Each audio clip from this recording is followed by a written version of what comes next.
नमस्कार। प्रस्तुत है पासी समाज का अतीत और गौरवशाली इतिहास। आइए आप सबको पासी समाज के अतीत और इसके गौरवशाली इतिहास की तरफ ले चलते हैं। लेकिन दर्शकों, पासी समाज का इतिहास जानने से पहले इसकी उत्पत्ति के बारे में प्रकाश डालना आवश्यक है। वैसे तो पासी समाज की उत्पत्ति के बारे में पर्याप्त स्रोतों की कमी है, फिर भी पासी जाति के बारे में 18वीं शताब्दी के प्रशासनिक अधिकारियों द्वारा लिखी पुस्तकों से पर्याप्त जानकारी मिलती है। ब्रिटिश लेखक विलियम क्रुक ने सन 1896 ईस्वी में अपनी पुस्तक the tribes and caste in north provinces and Awadh में पासी उत्पत्ति के विषय में लिखा है कि पासी शब्द संस्कृत शब्द पासिका से लिया गया है, जिसका अर्थ है फंदे का प्रयोग करने वाला। हिंदी में भी पास व पासा का अर्थ भी फंदा ही होता है। एक अन्य कथानक के अनुसार पासी नाम दो शब्दों से बना है। पा अर्थात पकड़ और आसी का मतलब तलवार, जिसका अर्थ है जो हाथ में तलवार लिए है उसे पासी कहा जाता है।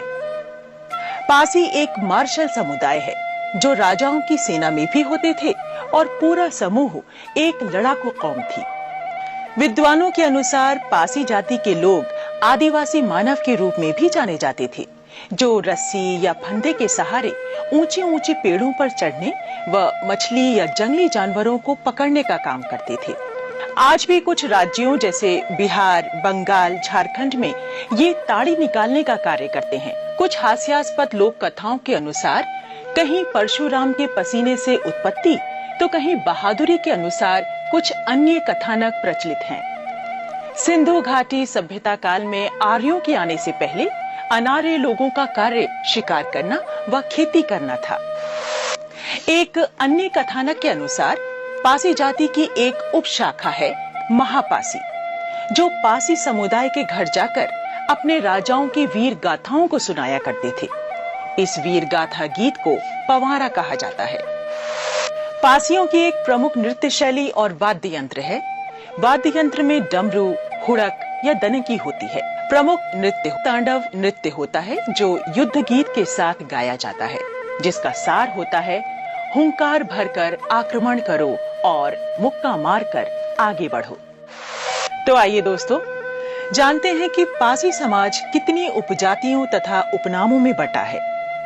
पासी समाज आज देश के कई प्रांतों में अलग अलग उपजातियों के नाम से जाने जाते हैं। जैसे बंगाल, बिहार में दुशाद, पासवान, चौधरी, तो मध्य प्रदेश में बौरासी, बावरिया, कैंथवास तथा उत्तर प्रदेश में पासी, राजपासी, मोथी, अर्ख, भर, गुजर, धानुक, त्रिशूलिया, रावत, चिड़ीमार, राजवंशी, अहेलिया, बहेलिया, खटिक, तरमाली, भार्गव, कोल, पसमंगता, कमानिया आदि नामों से जाने जाते हैं। दोस्तों, आप जानते हैं पासी समाज का इतिहास एक बहादुरी से भरा इतिहास है। इतिहास के पन्नों से पता चलता है कि 9वीं शताब्दी से लेकर 13वीं शताब्दी तक देश के उत्तरी भूभाग, विशेषकर आधुनिक उत्तर प्रदेश के कई भूभाग में जैसे बाराबंकी, हरदोई, उन्नाव, लखनऊ, सीतापुर, रायबरेली, लखीमपुर खीरी आदि में पासी राजाओं का आधिपत्य रहा। इनकी कहानी हमारे मौजूदा किले के ध्वंसावशेष बता रहे हैं। Doctor KP. जायसवाल इतिहासकार के अनुसार 140 ईस्वी से 350 ईस्वी के मध्य में राजपासी, राजभर, भारशिव, नागवंशी लोगों ने उत्तरी भारत में शासन किया और बाद में कुषाणों से लोहा लेकर हिंदू धर्म को पुनर्जीवित किया। यहाँ जो भारशिव रहे वही दक्षिण भारत में लिंगायत संप्रदाय कहलाए। ये भी उल्लेख किया जाता है कि यदि राजपासी, भारशिव, नागवंशी न होते तो भारत में हिंदू सभ्यता संस्कृति न होती। हमें जिन पासी राजाओं की जानकारी मिलती है उनमें प्रमुख रूप से 10वीं शताब्दी में महाराजा सुहेल देव पासी, जिनका आधिपत्य क्षेत्र श्रावस्ती व बहराइच था। इनका शासनकाल सन 944 ईस्वी से 1044 ईस्वी माना जाता है।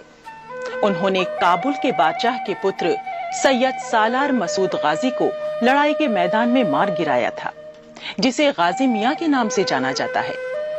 इसके अतिरिक्त लखनऊ परिक्षेत्र में महाराजा लाखन पासी, महाराजा बिजली पासी, उन्नाव हरदोई क्षेत्र के महाराजा सातन पासी, डलमऊ रायबरेली के राजा डालदेव पासी, सीतापुर के कन्नौज राजा जयचंद्र के समकालीन महाराजा छीता पासी तथा गोड़वा रोहनिया रायबरेली के महाराजा माहे पासी का जिक्र मिलता है।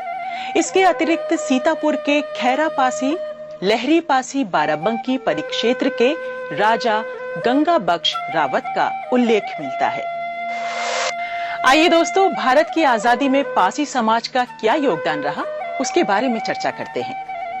भारत के स्वतंत्रता संग्राम में पासी समाज का महत्वपूर्ण योगदान रहा है।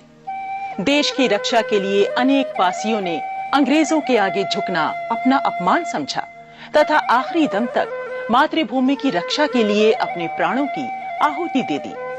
उनमें प्रमुख रूप से 1857 के प्रथम संग्राम में लखनऊ की बेगम हजरत महल ने अपने पति की गिरफ्तारी के बाद महिलाओं की सेना गठित की थी, जिसकी कमांडर ऊदा देवी थी, जो लखनऊ के समीप उजरियाओं गांव की रहने वाली थी। उनका पति मक्का पासी भी अंग्रेजों की सेना का सेनानायक था, जिसने चिन्हट के युद्ध में भाग लिया और वीर गति प्राप्त की। इसका बदला लेने के लिए ऊदा देवी पासी ने संकल्प लिया और पेड़ की चोटी पर चढ़कर 16 नवंबर 1857 को 36 अंग्रेजों को एक एक कर मौत के घाट उतार दिया और अंत में उनकी भी शहादत हुई। इसकी कहानी लखनऊ का सिकंदरबाग स्थल कर रहा है। इस